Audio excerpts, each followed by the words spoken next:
Al-Muksirun is a term mentioned in the hadith of the Prophet, peace be upon him. It refers to the companions who narrated the largest number of hadiths. In classical Islamic literature, when we say Al-Muksirun min al-Sahaba, it refers to a group of companions who narrated over 1,000 hadiths.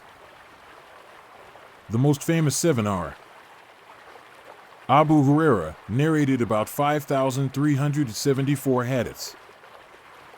Abdullah ibn Umar around 2,630 hadiths.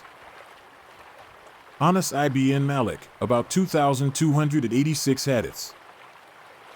Aisha bint Abu Bakr approximately 2,210 hadiths.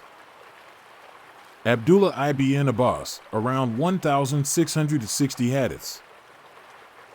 Jabir ibn Abdullah about 1,540 hadiths. Abu Sa'id al-Khudri approximately 1,170 hadiths.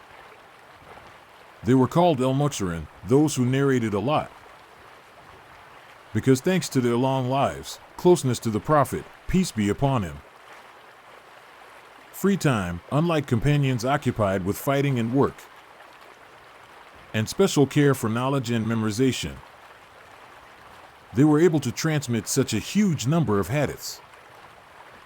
Subscribe, like and share Trusstoria channel.